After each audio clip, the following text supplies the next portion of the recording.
Hey guys, HYC Toxic here, and today I'm going to be going over what you need to know about Anthem. What I believe you need to know first is the basic different kinds of access you can get before the actual release.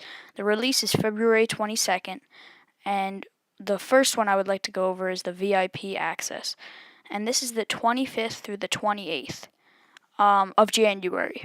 And it is only accessible to people with EA access, Origin Premier, or any level of Origin access, to my understanding, and if you have pre-ordered the game. But shortly after that, there's an open demo available to everyone on either PC or Xbox One, and I believe it's available to PS4, but I'm not sure. And basically, it's on the February 1st to the 3rd. And this will be when you want to kind of pick up the game, check it out. But I do recommend pre-ordering because you'll get bonus content and stuff like that. But then later, there's a week early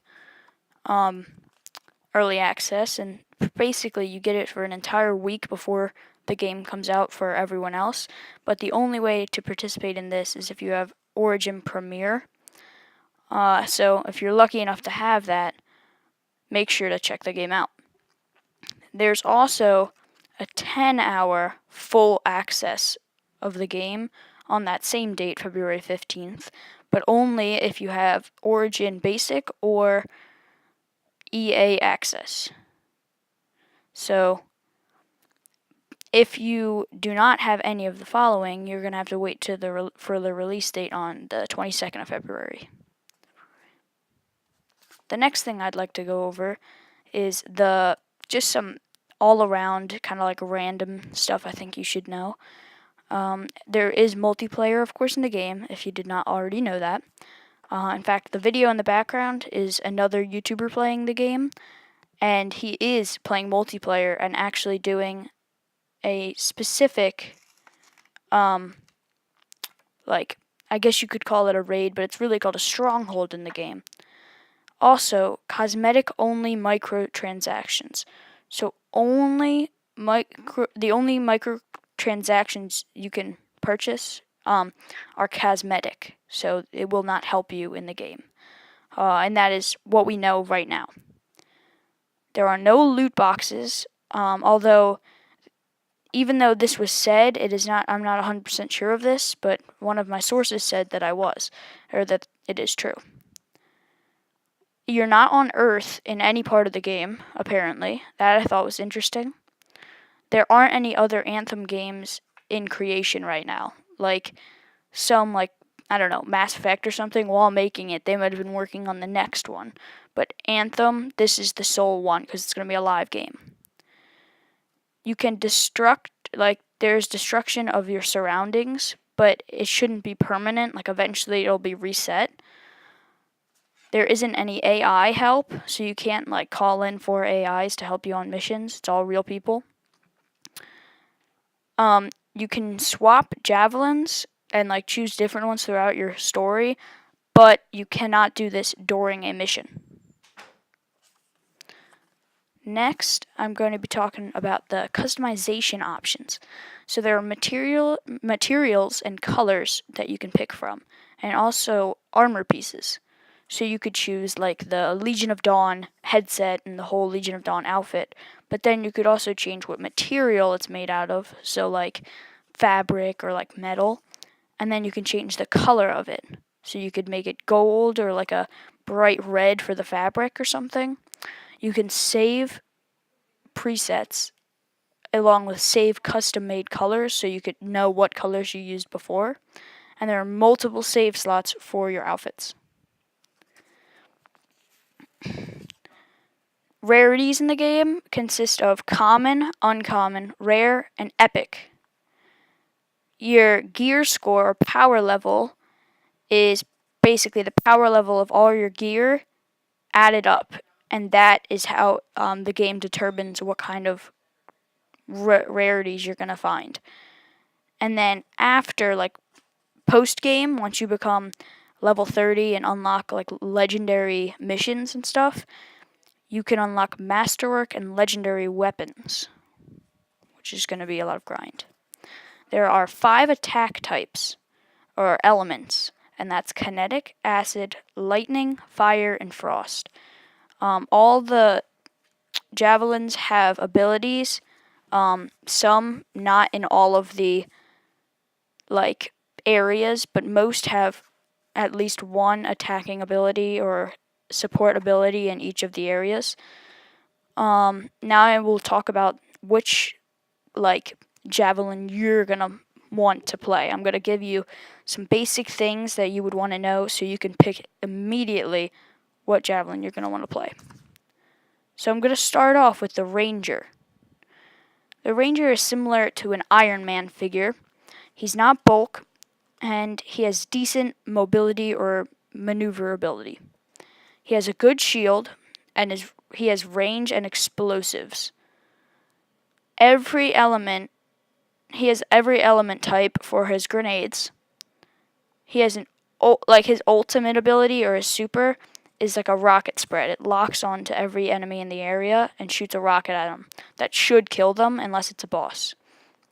He's very good overall, and you want one on your team if you're going to do a boss fight or a stronghold. And he has very good single targeting damage.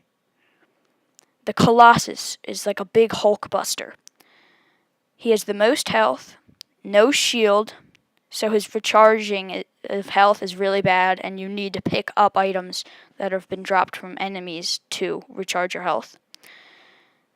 He has very bad maneuverability. He has a shield wall that he holds on his hand, and ground slam, which is his main melee. Very strong. He has mostly explosive abilities. He's overall a tank. Very good when grouped with Storm, another javelin.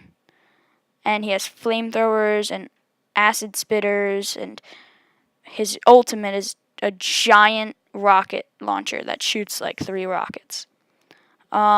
He's better if you prime a target with another javelin, he's stronger against them because he can cause multiple explosions to happen.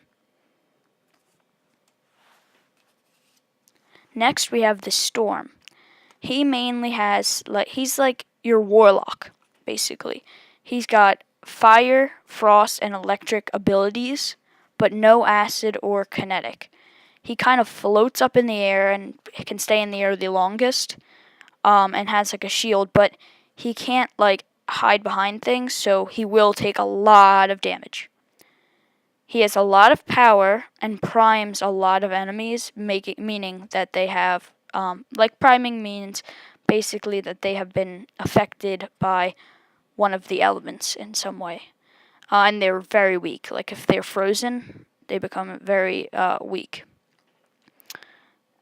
He's faster than the Colossus, but not as maneuverable as the Ranger, although he does have a teleportation ability where he kind of warps probably 10 meters in any direction.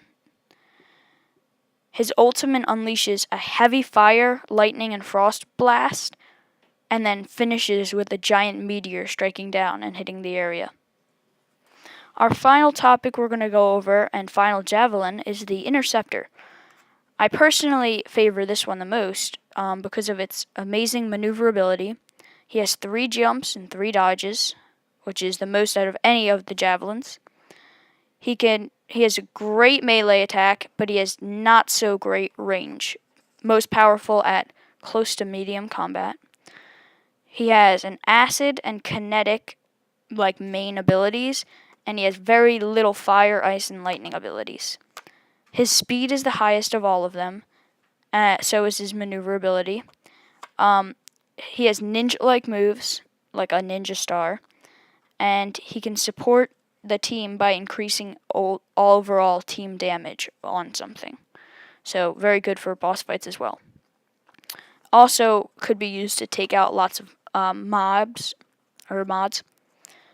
He attacks faster and chains indefinitely than he attacks faster than all the javelins and can chain indefinitely, which means he can just continuously melee enemies without having to stop. He is mainly a melee operator, so don't try to do like a ton of range with him because he's mainly for melee. You kind of go in and then you go out as fast as you can. His ultimate is a double-bladed like chain of fury kind of thing, where he just continuously unleashes devastating strikes, and he's invincible the entire time.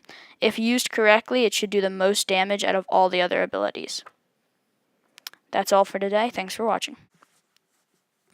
Real quick, before I let you guys go, I would like to just tell you guys that I'm going to add a link to each of the videos that I got information from down in the description.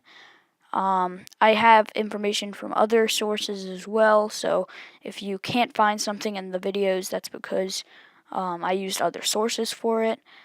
I thank you for watching, and I hope you enjoyed, and I also hope to see you in the open beta.